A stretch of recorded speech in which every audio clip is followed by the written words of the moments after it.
Hi, this is Keith. It is Sunday, March the 24th, and we're a little bit late with That Was the Week this week, which is excused by the fact that Andrew was traveling until today. And so, without further ado, here's the show. Hello, everybody. It is Sunday, March the 24th, 2024. I just got off a plane from New Orleans, and that's why our Start the Week, or That Was the Week episode, our weekly roundup of technology was delayed a couple of days. It's been quite a week in technology, a week which, at least according to Keith Tier, the author of That Was the Week newsletter, suggests a degree of shame. Was it a shameful week, Keith? Well, it's a shame if you believe in professionalism and the rule of law, because the nation's top legal body, the DOJ, I guess you could argue that the Supreme Court is the top legal body, but certainly on the executive side of the House, has decided to file a complaint against Apple for abusing monopoly power. And the unanimous response, at least from what I read, is to hold the DOJ in ridicule for having brought the complaint. That's the gist of it. I'm not sure there's ever been a monopoly case that you'd be sympathetic with. Is that a reflection of what and who you read? Probably that is somewhat true, because I haven't read anyone, I literally haven't read anything that is defending the DOJ, but I do believe in this case it's because their case is so flawed that it would be super hard to support them. So what is the case, the DOJ case against Apple? They make 5 points, actually, but the broad thrust of it is that Apple is a monopoly in a market that the DOJ has defined as top end smartphones. So it's had to, if you like, it can't accuse Apple of being a monopoly in smartphones because it only has 20% of the market globally and about 50% in the US. So it's defined a smaller market. It has language to describe, superior smartphones, basically. And it gets to Apple being 65 to 70% in that market, and then adds in Samsung and says between the two of them, they're 90%. So it's a kind of a sleight of hand to create a market that none of the rest of us recognize as a market. We think of it as a small part of a bigger market. So it's really jumping through hoops to try to define the scope of monopoly. Given the DOJ's ongoing cases with Google, some with Amazon as well, do you think Apple just had it coming, that the DOJ felt, well, if we're going to go after Google and Amazon, we've got to go after Apple too? Well, I think based on the modus operandi at the DOJ, which I believe is inspired by Lena Khan's your friend, the graduate student, right? Yeah, her PhD paper. Given their modus operandi, where I think the crime is to be big, not to be a monopoly and abuse monopoly power, but simply to be big and powerful is a crime, because it gives you pricing power and all kinds of other things. Now, the Sherman Act, which is the antitrust act, doesn't really cover those things, but the philosophy at the DOJ and the FTC is to go after those things. So they have to really file complaints against everyone if they believe their own philosophy. And so the Sherman Act suggests that if large companies are doing harm, am I correct, if they're doing harm to consumers? Not really large. They have to be monopolies with a capital M. Right, they have to be monopolies, and they have to also be doing harm to consumers. They have to be abusing monopoly power, yeah. And what about... And by the way, to answer your earlier question, Anna, there are some obvious abuses of monopoly power, like price fixing, between all the players. So if Google and Apple were meeting in a dark room and setting the price of phones, that would be an appropriate focus. But Google... But they haven't, because Google's not a phone maker. It does make phones, but many more phones are made using Android than the ones Google makes. So it doesn't really work. So there really isn't a solid case that there's a monopoly here. So what about the argument, and this issue's been dominating the legal community now for years, that Apple's operating, that the Apple Store or the App Store operates a kind of monopoly because they control everything? Well, if you want to discuss that as a serious proposition, not you and me, but if anyone does, you've got to take into account how many app stores there are in the world for how many different types of smartphone. And the answer is lots. And Apple's app store for its iPhone is just one. So given that Apple built the iPhone and wants to make sure that the apps that go on it are safe, it doesn't seem unreasonable that it should curate its app store and have some rules. I'm guessing your dog is just as outraged by you about this latest. I think our listeners are tolerant enough for me to go and stop it. Let me stop the dog and imagine it's Lena Khan. Give it a good kicking, Keith. Luna.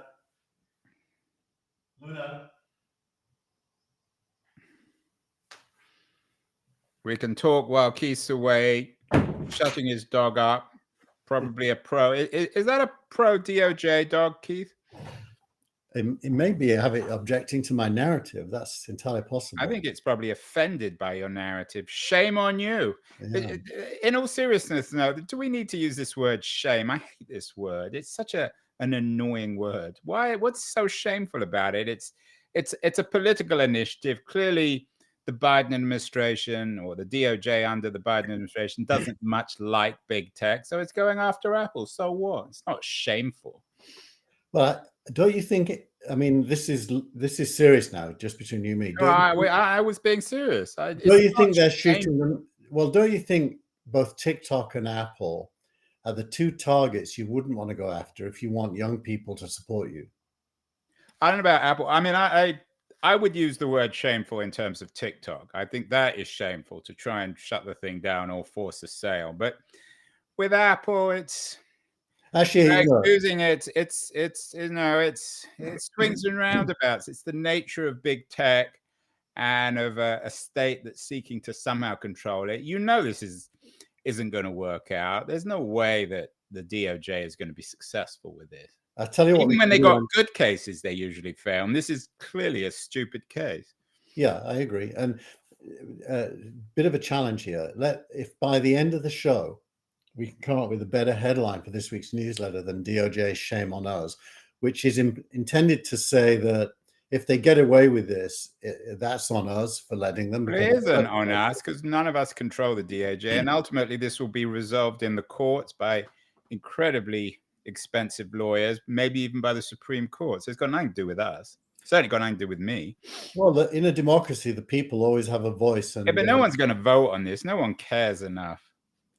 I mean, even if the DOJ got what they wanted, how would that impact Apple and the iPhone ecosystem?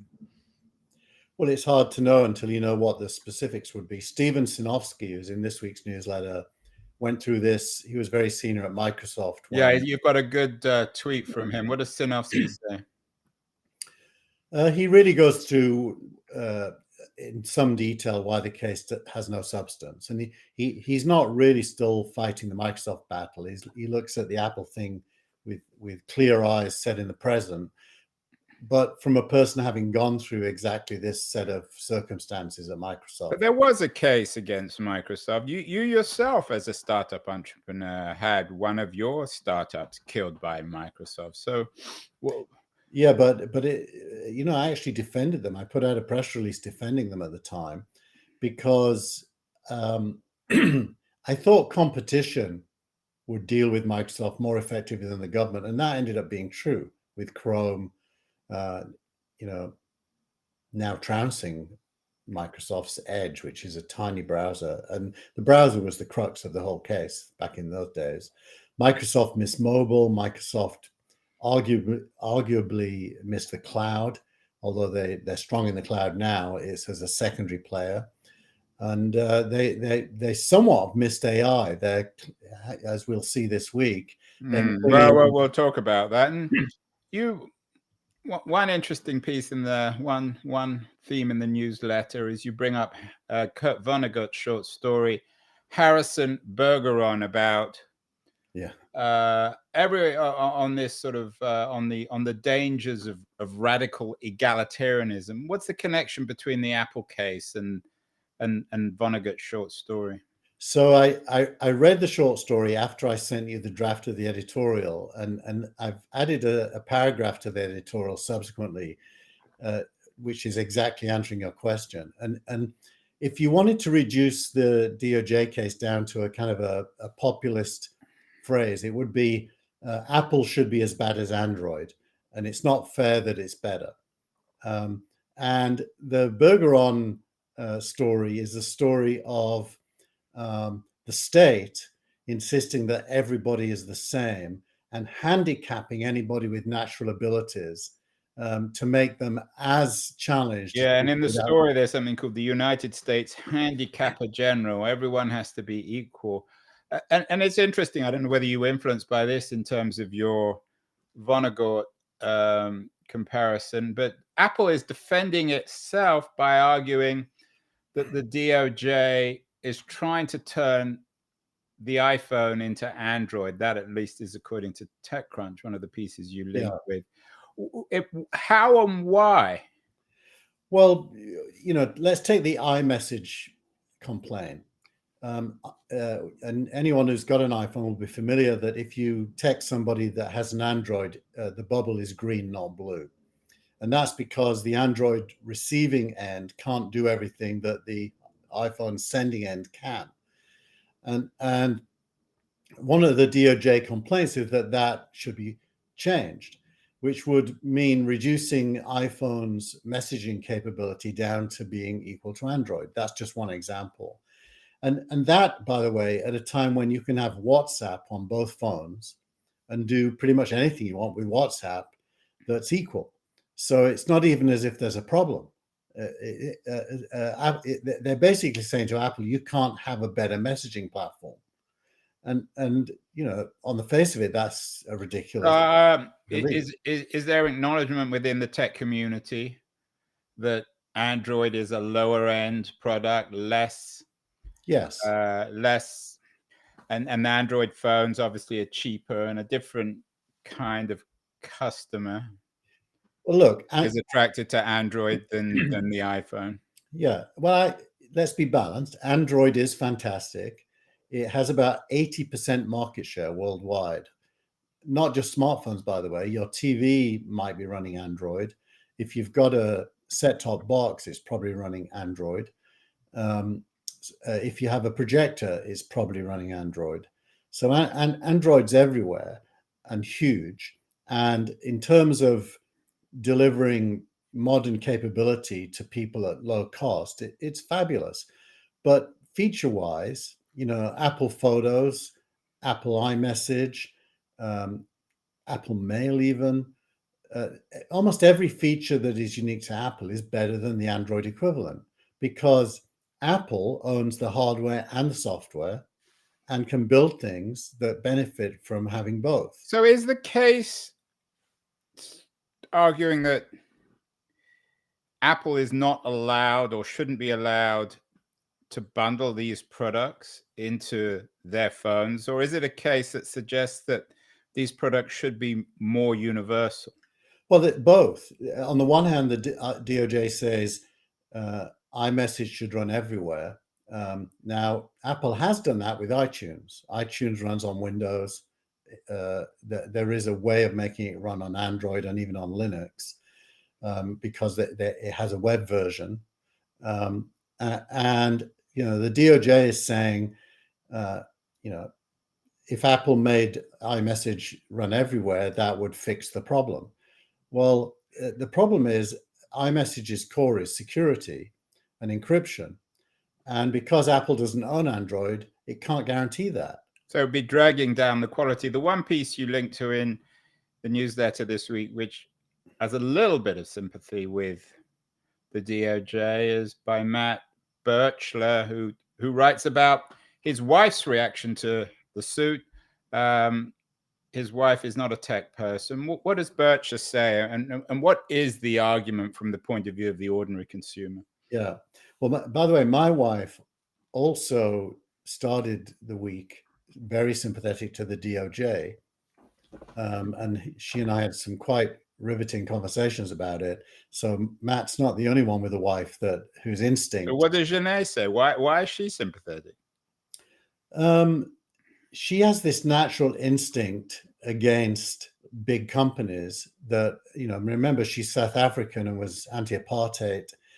And you and I know history very well, but the whole history of anti-colonialism, which has basically, Cold War Stalinism at its core, is that monopolies are bad things and anything big must be a monopoly.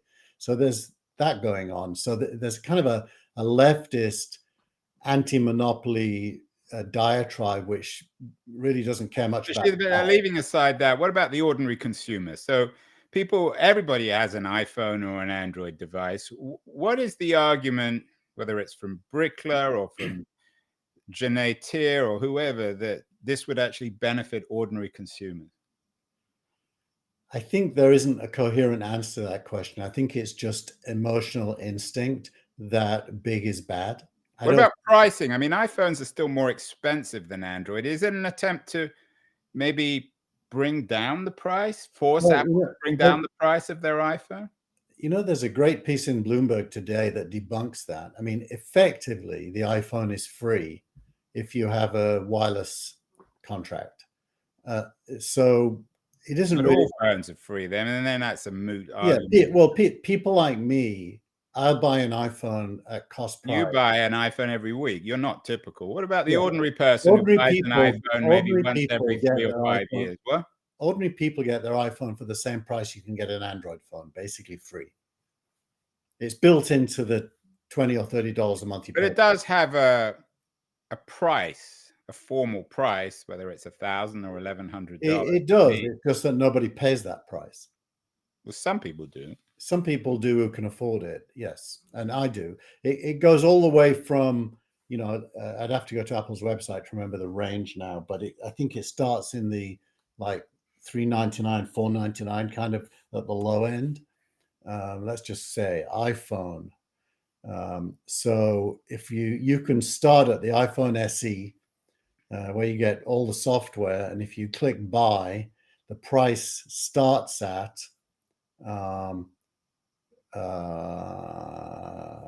you've actually got to choose it. Oh, $429. Listen, $429, but they'll pay you between $30 and $630 for your old iPhone. If you have one. But leaving that aside, what is the politics here? Is it just that the Biden administration probably only has 6 months left? Are they just throwing this stuff at the wall now? I'd be pretty shocked if Biden has his hands on this, because I think if he could, and obviously there's a Chinese wall between the DOJ and the White House. They're not really meant to have their hands on things, just like the Federal Reserve. There's a wall. So I suspect Biden doesn't have his hands on this. Yeah, but the Khans of the world know that they may only have 6 months left, because if Trump's reelected, they'll all get thrown out of office. So the politics really is Elizabeth Warren driven. Oh, another of your favorite women, Keith. Is it the left? Is this what you're fearful of? The woke left? Well, it isn't really left, is it? It's a misunderstanding of the role of technology in progress. There's no real understanding in the Democratic left that progress comes from technology. Well, that's a bigger argument, and certainly they do have a good argument when it comes to loneliness and atomization, although I don't think that has anything to do with the case against Apple. This is not a case against technology, it's a case against Apple. Well, Apple, as you were saying earlier, Andrew, it really isn't. Apple's the fourth case. It's a case against Apple. But it's not a case against people using technology. They're not saying the premise of this argument is that technology is alienating, therefore we've got to stop people using phones. It's about stopping people using Apple phones. Yeah, but the accusation against Apple really, they wouldn't use these words, but what it really comes down to is you're too far ahead. Therefore, there's no competition because no one's as good as you. Therefore, we want to make you as bad as everyone else. Now, if Well, you're but you sound like an Apple lawyer now. I mean, no, what no, about I don't think the so. news? You had another interesting piece of news, Keith, this week about Apple is in talks with Google Gemini to power the iPhone AI features. What does this say with these huge companies now Well, this is partnering to partnering to make themselves, for better or worse, even more powerful, whether it's the Gemini AI or Apple? I actually think it's the opposite case, that this deal represents the failure of Apple to compete with OpenAI or Claude AI or any of Mistral AI or any of the others.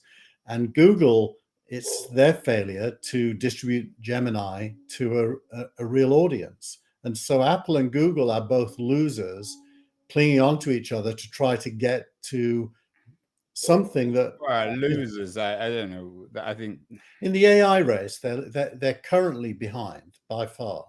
well, they're not losers. Well, The so race has barely begun, and that's just a a lot use of of. people argue that Google's Gemini and OpenAI's ChatGPT are relatively equal, but They're not. They're not. But Claude AI is. I mean, it's even better. I've started using it more than OpenAI now. But that's a startup again. And Inflection AI that well, Microsoft. we're going to talk about inflection because that's But the key is another. that none of them are Apple or Google. And Apple and Google, competition is embarrassing them in the AI space, which is how it should be. Yeah. Another of the pieces, your video of the week from Jason Lemkin is about the odds of raising Series A funding for your startup. In the context of the broader startup economy, what are the odds, Keith? This is something you know a lot about. Yeah. Do you have better odds in 2024 than you did in 2020 or 2015 or 2010? Or is it increasingly controlled by these huge companies like Apple and Microsoft and Google and Facebook? Well, the hard thing is in venture capital, it takes about 4 years to know what the odds were. A round happens and then you got to wait and see. So what Jason is talking about really is backward-looking data going back to about 2019. And the truth is that almost every investment made in 2020 and 2021 is stalled. That is to say, no subsequent round has happened. So the data will say things are really bad. But the truth is you don't know, because people doing Series A rounds in 23 and 24 may go on to do a Series B and a Series C much faster than that prior cohort. Probably will. I would guess they will. So there's a bit of backward-looking data, and then extrapolating from something that's out of date.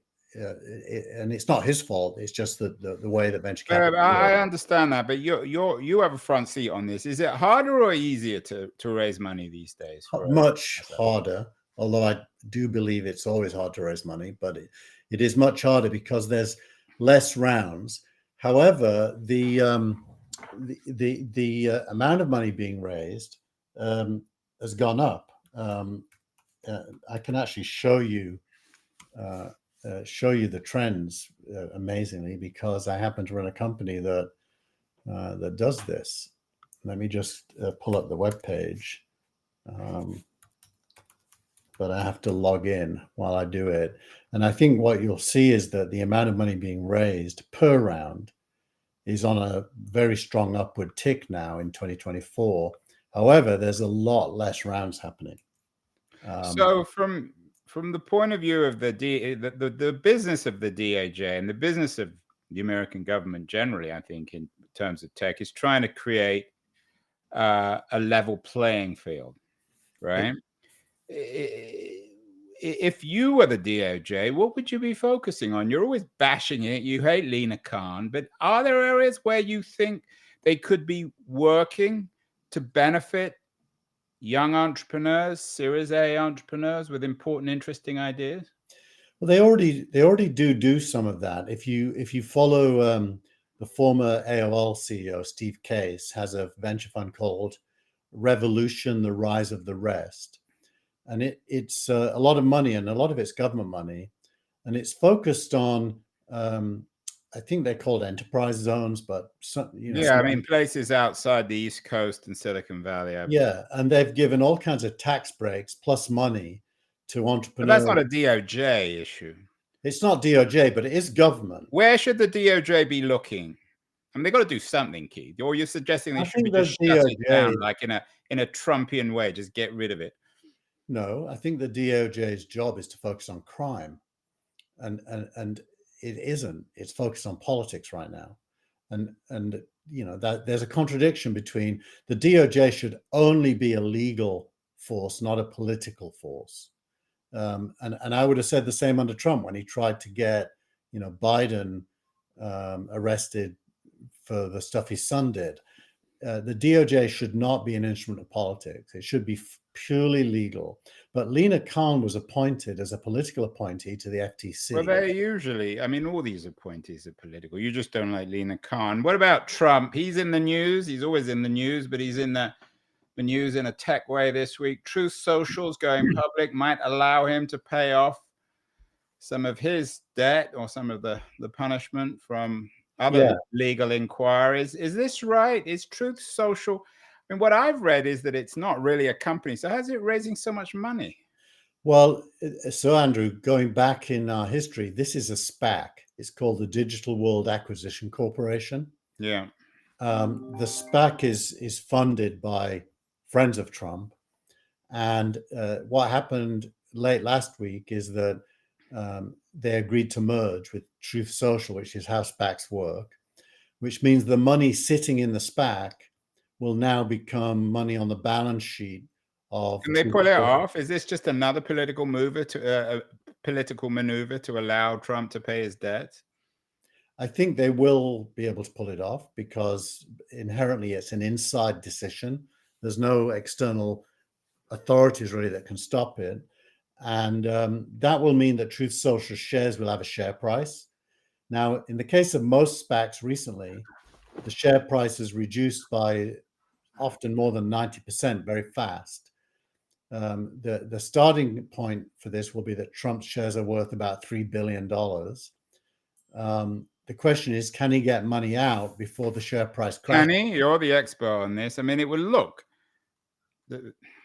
it will look dreadful if he. Who loses the money then? If Trump, the buyers of the shares. But why are the buyers of the shares in agreement? Everybody knows what's going to happen. Trump will try and take as much money out as he can, and then the price will crash. Very likely, which means you've got to go and look at the sponsors of the SPAC and ask the question: is that their expected outcome anyway? And if the answer to that is yes, then the losers will be retail investors who buy the shares on day one. Bad smell there, Keith, and a bad smell, I think, also another announcement. Saudi Arabia announced a $40 billion AI fund. Saudi Arabia, of course, being one of the most troubling authoritarian states in the world. Are you troubled by this, or do you like Saudi investment? Well, I think as an observer of Saudi Arabia, you kind of, it would be wrong to have a static view of the country. It's clearly undergoing a lot of change right now, including for women. And one, reads through the lines that the crown prince is a modernizer. And then there's the self-interest of oil revenues being assumed to shrink in the next several decades, and Saudi Arabia needing a transition plan to a post-oil world. And they have a lot of money to put behind that, which is probably not a bad thing if you want Saudi Arabia. If I was writing an editorial this week, I would talk about the shame of this rather than Lena Khan. I mean, how does Lena Khan who might be a bit of a clown, but how does she compare with MBS in Saudi? She doesn't behead people. She doesn't put people in jail. Well, I don't know. What's your view of Saudi Arabia? Don't you think there's an attempt to change it? I think that perhaps, but I think their human rights. We've had some shows on Keen on their human rights record, which remains abysmal, worse than the Russians, worse than the Chinese. So yeah, I'm certainly no apologist, but I think you get outraged, shame on us about Lina Khan. I agree, it's an absurd case, but you seem less concerned with the human rights abuses of the Saudis. I mean, Lina Khan's never put anyone in jail. I think she's never tortured anyone. She's never chopped people up into little bits and put them into suitcases. Yeah, but I personally look at Saudi Arabia as a story of transition. Now, I'll agree that the facts that as you tell them, that's entirely true. But a bit like China, I don't think you get the change you want by pointing out the crimes of the past. I think you have to engage with people and lead them to a better place. The crime we're talking about, Turkish journalist, was only 2 or 3 years ago. Anyway, is there any good news? There's the Reddit IPO, Keith. Is that encouraging for startup entrepreneurs, investors? Is this a good thing? The IPO seems to have gone rather well. We've had a real shortage of tech IPOs. Does this suggest the beginning of a new market, new appetite for tech IPOs? Well, there's a fortuitous set of circumstances. It's very good timing. Reddit is not a great business. It still makes a loss after many, many years. However, it's recently started getting large sums of money from AI companies to allow those AI companies to train models on its data. It has a lot of data because it's a huge community-centered site with detailed knowledge of all kinds of specific topics. So it looks as if it's going to become profitable this coming year, and it's part of the AI focus. Its share price went up 48% from that $34 number. So are you saying that Reddit's value now is that they're using the content to train models? The sort of the training, the guardrails. Does everyone who posts on Reddit, do they know that they're helping to build value to OpenAI or Inflection or Gemini? I would say yes. People are pretty aware. Reddit has a cryptocurrency that it rewards its users in for attention that their posts get. And so there's a kind of a self-built-in incentive for attention. So I don't think most Reddit posters want their data to be private. They mostly want it to be shared. So you don't think this is a big deal? You think it's... I don't think it's a big deal. I think the market for data is only going to get bigger and bigger and bigger. Like, I have 100% of the data as it pertains to venture capital. And then on top of that, I've built some scoring algorithms. I can't tell you how many times a week people call me trying to buy the data from me. And I don't sell it because that's not my business. But data is very valuable. Well, Reddit, in spite of their IPO, didn't win the most coveted award in tech, Keith Tear's Startup of the Week. That went this week to Neuralink, which has developed a new product showing patient using brain implants to play chess on a laptop. Is this the best news of the week, Keith? The Neuralink news? Well, it's mind-blowing in that I wouldn't have thought it was possible. But this is a paraplegic.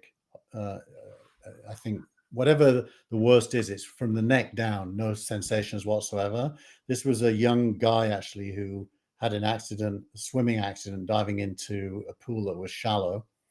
And he's from the neck upwards, he's fine, but from the neck downwards, he isn't. And they showed him playing chess on a screen using the Neuralink to do very precise movements. Like he could move the cursor and pull down menus and click on options in a fast, no delay, and move chess pieces and play chess. And the excitement in his voice as he explained what a breakthrough it was for him to even be able to, he couldn't contemplate doing something like that. So the fact that this is tech for the good. There's nothing dodgy, nothing ambiguous about this. Even if it's an Elon Musk owned company, it still benefits humanity. This would be one of your arguments for embracing technology rather than being Lena Khan-like suspicious of tech, of big tech. Yeah. Well, finally, one of the other interesting pieces of news, this was in TechCrunch, was that Microsoft, quote unquote, seemed to have acquired Inflection AI, and this created an X from somebody called Jacob Austin. Always good to know you can be fired from DeepMind for being an arsehole. Abandon your startup, your dollar startup, and still get hired as a Microsoft VP. This was in reference to Mustafa Suleyman, who I think was the CEO of Inflection, who now is head of AI at Microsoft. Why did you choose this X, and what does it tell us about what's happening in the AI space? Well, it blends a few things in a lovely way. I mean, the first is that this guy is a serious achiever, being one of the founders of DeepMind, which was started in London, is itself an achievement. Then he left.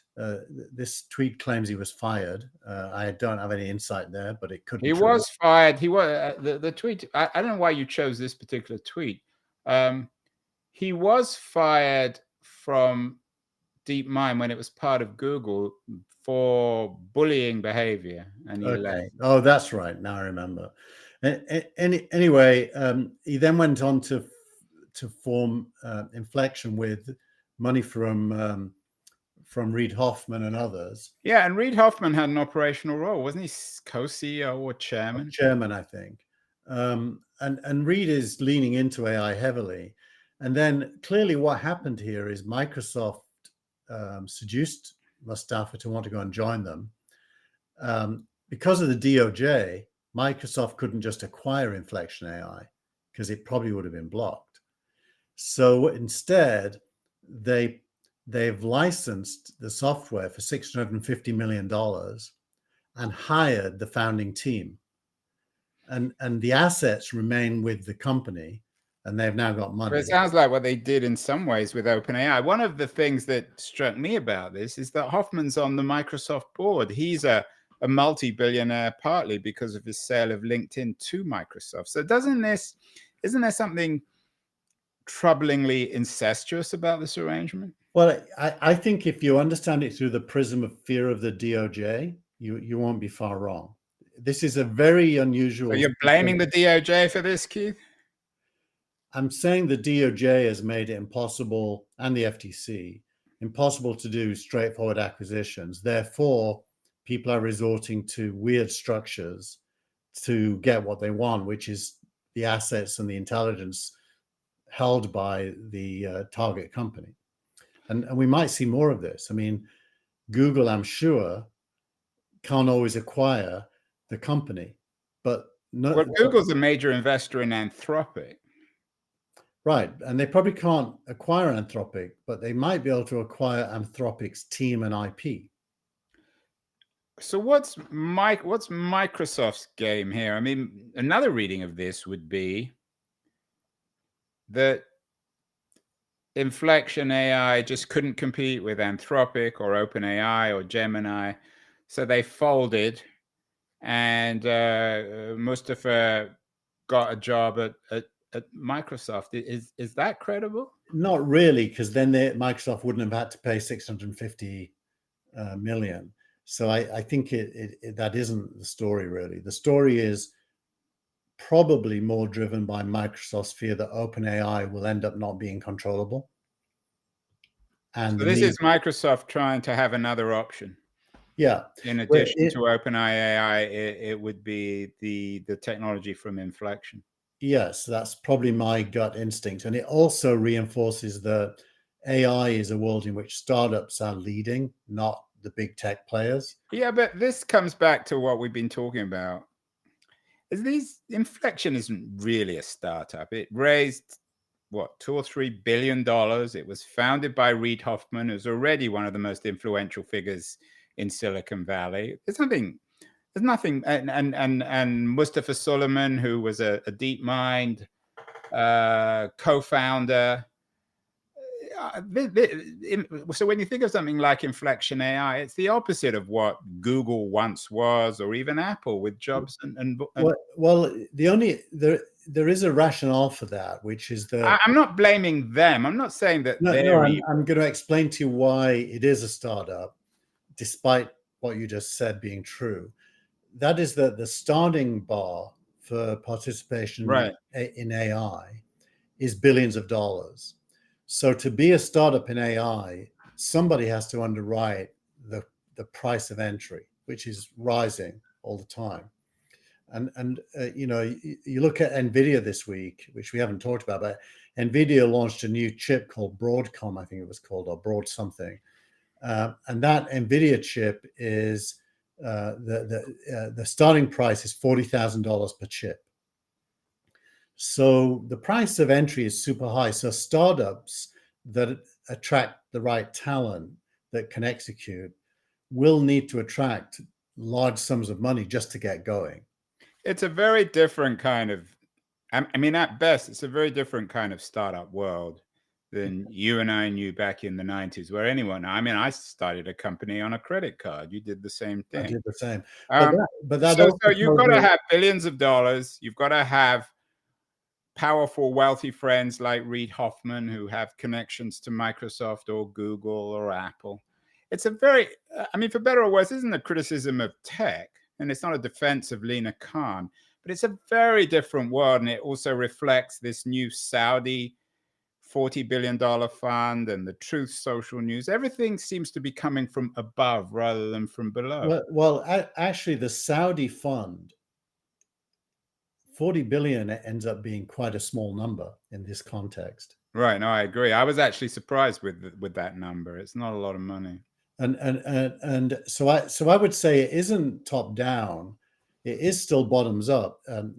Developers ultimately are driving this, because unless you can build something interesting, no one's going to give you money.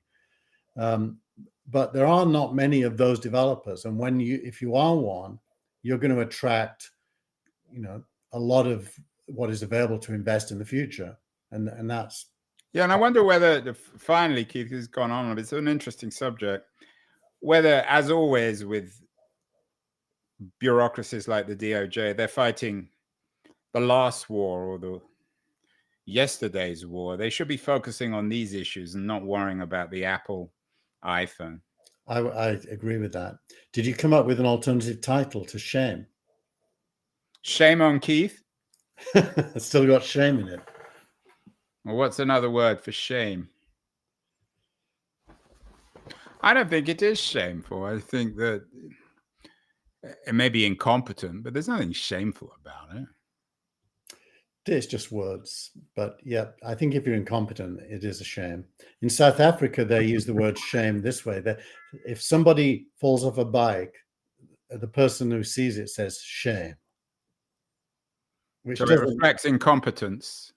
Well, it's also got some empathy. So is that the first sign of a thaw between you and Lina Khan? Shame. I feel sorry for her. Exactly. That was a week. No time to leave me. The goal is to see the next big thing. That was a week. That was a week. Stand back, deep. That was a week. See now that she's buzzing, it's in our face. We're on top of the game, breaking the chains. Opinions flowing, speaking our truth. We're discussing and thinking like a good sleuth. That was a week. That was a week. Stand back, deep. That was a week. That was a week. Stand back, deep.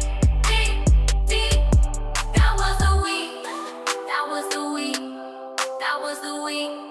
That was the week. That was the week.